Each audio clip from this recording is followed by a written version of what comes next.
உலகெங்கிலும் இருக்கும் real one ஆன்மீகம் நேர்கள் அனைவருக்கும் வணக்கம். நான் உங்கள் ராம்ஜி. 5 கிரகங்கள் உச்சமடைய போகிறார்கள். உச்சம்னா என்ன? 5 கிரகங்கள் ஒரே வீட்டில் சேரப்போகிறார்கள், மீனம் எனும் வீட்டில். இந்த 5 கிரகங்கள் மீனம் வீட்டில் சேர்வதால் யாருக்கெல்லாம் என்னென்னலாம் நடக்கப் போகிறது?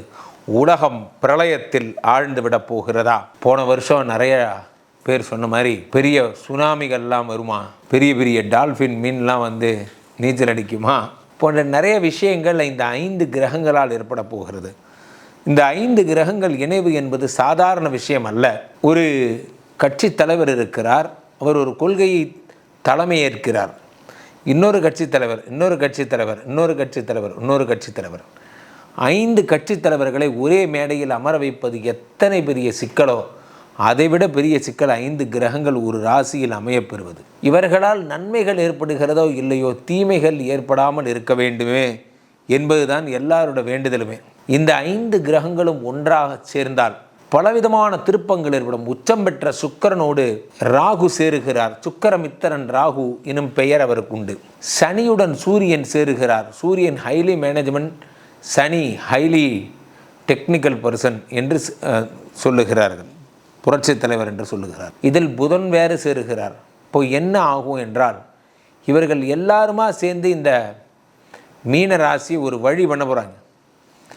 இவர்களை இந்த மீன ராசியை ஒரு வழி பண்ணுறதுனால உலகம் சமநிலை பெற வேண்டும், உலகம் சமநிலை பெற வேண்டும். இந்த ஒரு பக்கம் மேடில் இத்தனை கிரகங்கள் வந்து நின்றுனா இன்னொரு பக்கம் கீழே பள்ளமாயிடுச்சு. அப்போ என்ன ஆகும்னா, இவர்கள் இதை சரி செய்ய இறைவன் என்ன செய்ய போகிறார்?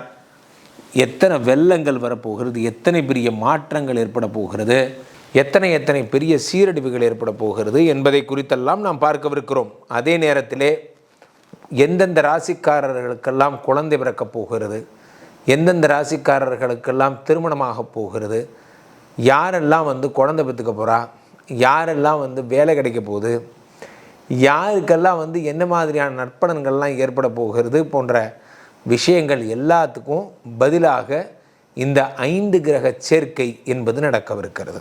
சும்மா இல்லை சார், சனி சூரியன் ஒரே வீட்டில் இருக்கிறது சும்மாலாம் கிடையாது.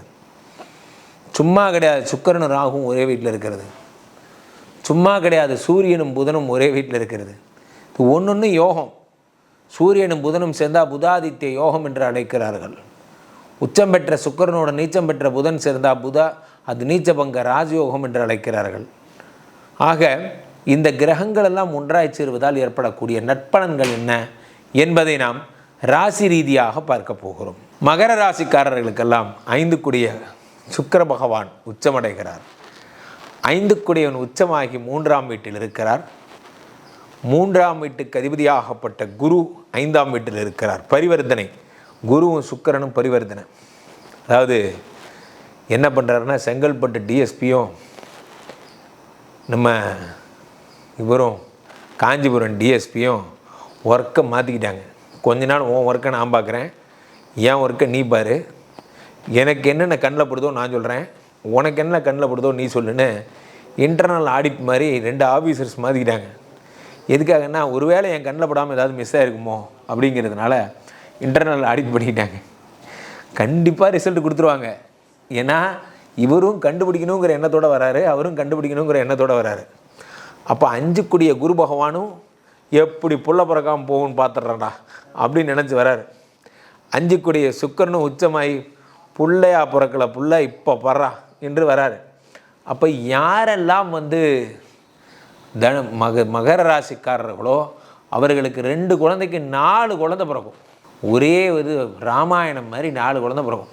ஸோ 4 குழந்தைகள் பிறக்கும் இடத்துல இன்னும் அதிகமாக பிறக்கும். அப்போது நீங்கள் என்ன பண்ணணும், ரொம்ப கேர்ஃபுல்லாக, எனக்கு ஒரு 45 வயசாச்சு, எனக்கு ஒரு 47 வயசாச்சுன்னா நிறைய எவ்வளோக்கு எவ்வளோ பாதுகாப்பாக இருக்க முடியுமோ இருந்துக்கணும். இல்லைனா இந்த நேரத்தில் போய் உங்களுக்கு குழந்தை பிறந்து வச்சிரும். அதனால் குழந்தை கொடுப்பதற்காகவே வருகிறார்கள். 1, சொத்து சம்பந்தமான வில்லங்கங்களை சரி செய்ய வருகிறார்கள். சொத்து சம்பந்தமான வில்லங்கங்கள் இதெல்லாம் உங்களுக்கு சொத்தோ, ஃபார் எக்ஸாம்பிள் உங்களுக்கு வந்து இந்த சொத்து இருக்குது, அந்த சொத்து இருக்குது, உங்களுக்கு வந்து இந்த 4 கூடியவன் வந்து சொத்து பிரச்சனையில் உங்களுக்கு வந்து ப்ராப்ளம் இருக்குது என்றால் அதையெல்லாம் சரி பண்ணி அந்த சொத்து பிரச்சனையை சரி பண்ணுறதுக்காகவே வரார் குரு பகவான். அந்த சொத்தை சரி பண்ணுறது எப்படின்னா, அந்த அடங்கல் சிட்டப்பட்டா அதெல்லாம் சொல்கிறாங்க. இவர்கள் பேரில் இருந்துச்சு, அவங்க பேரில் இருந்துச்சு, இது லிட்டிகேஷன் ப்ராப்பர்ட்டியாக இருந்தது, இதை அளந்து பார்த்ததில் சர்வே எண் தப்பாக வந்தது, அது வந்தது, இது வந்தது, என்னென்னமோ சொல்கிறாங்க. அது எல்லாத்தையும் சரி பண்ணி அந்த சொத்து பிரச்சனை எல்லாத்தையும் சரி பண்ணி தந்திருப்பார் இந்த குரு பகவானும் சுக்கிர பகவானும். ஸோ அதனால் இவர்களெல்லாம் சேர்ந்து உங்களுக்கு சொத்து பிரச்சனைகளை சரி பண்ணி தருகிறார், புதிய சொத்துக்களை உங்களுக்கு உண்டாக்கி தருகிறார். இதெல்லாம் உங்களோட பணி. அடுத்ததாக 5 குடையவன் உச்சம் பெறும் பொழுது என்ன நடக்கும் என்றால், 5 குடையவன் நல்லா இருக்கும்போது என்ன ஆகும்னா பூர்வ புண்ணிய ஸ்தானாதிபதினு பேர். இந்த பூர்வ புண்ணிய ஸ்தானாதிபதி நல்லா இருக்கும்போது என்ன நடக்கும் அப்படின்னா, இறைவனுடைய அனுக்கிரகம் என்பது கிடைக்கும். கடவுளுடைய அனுக்கிரகம், கடவுள் உங்களுடைய இருந்து ட்ராவல் பண்ணி கடவுள் சம்மந்தப்பட்ட அனைத்து விஷயங்கள்லையும் உங்களுக்கு பிளெஸ்ஸிங்ஸ் கிடைக்கும். ஒரு கோயில் கட்டலான்னு நினச்சேன், இதை பண்ணேன், அதை பண்ணேன், அதற்கான பிளெஸ்ஸிங்ஸ் எல்லாம் உங்களுக்கு உண்டாக்கி தருவார். இது எல்லாத்தையும் இந்த குரு பகவான் பண்ணுவார். 5 கூடிய குரு 6ஆம் வீட்டில் இருக்கக்கூடிய செவ்வாய் பகவான் 7க்கு போயிடுறார். 7ஆம் வீட்டில் இருக்கக்கூடிய செவ்வாய் பகவான் கல்யாண யோகங்களில் பிரச்சனை பண்ணுவார். சுக்கிரன் என்ன தான் உச்சமாக இருந்தாலும் உச்சமாகவே இருந்துட மாட்டார், நடுவில் உச்சம் பெற்று நகர்ந்துருவார். 7ஆம் வீட்டிலே உங்களுக்கு செவ்வாய் இருப்பதால் திருமண யோகம் தடைபடும். அதனால் பொண்ணு பார்க்க போகிறவங்க, மாப்பிள்ளை பார்க்க போகிறவங்க சின்ன சின்ன அட்ஜஸ்ட்மெண்ட்ஸ், எங்களுடைய கம்யூனிட்டிக்குள்ளே சப் கம்யூனிட்டியில் மட்டும் சின்ன ப்ராப்ளம் இருக்குது, நாங்கள் அட்ஜஸ்ட் பண்ணிக்கலான் இருக்கோம், பரவாயில்ல அப்படின்னா அதை அட்ஜஸ்ட் பண்ணி கல்யாணம் பண்ணிக்கிற வழியை பாருங்கள். உங்களுக்கு கல்யாணம் நடக்கிறதே ஒரு உலக அதிசயம். அதனால் தயவுசெய்து கல்யாணம் பண்ணிக்கிங்க, கல்யாணம் பண்ணிக்கிங்க. ஏன் இந்த வார்த்தையை நான் பயன்படுத்துகிறேன்னா, உங்களுக்கு அவ்வளோ மோசமாக இருக்க நேரம், மகர ராசிக்காரர்களுக்கு அவ்வளோ மோசமாக இருக்க நேரம். 2ஆம் வீட்டில் ராகு, யார் குடும்பஸ்தானத்தில் ராகு, குடும்பஸ்தானத்தில் ராகு இருந்தால் ராகுங்கிறவர் டைவர்ஸ் கார்டு, நல்லா இருக்கிற குடும்பத்தையே பிரித்து வச்சுருவோம் அந்த ஆள். இப்போது 2ஆம் வீட்டில் ராகு இருக்கும்போது உங்களுக்கு புதுசாக கல்யாணம் நடக்குதுன்னா அந்த ஆள் பார்த்துட்டு சும்மா இருக்க மாட்டான். ஸோ அப்போ இருக்கும்போது நீங்கள் எவ்வளோ ஃபோர்ஸாக உங்களுக்கு கல்யாண பொண்ணு கிடைக்குதா, சந்தோஷம், அது பொண்ணு தானே, அது வரைக்கும் சந்தோஷம். ஓரளவுக்கு நல்ல ஃபேமிலி தானே, ஓகே சந்தோஷம். கௌரவமாக திருடலை, பொய் சொல்லலை, கௌரவமான வேலை பார்க்குறாங்க, இதெல்லாம் போதும்.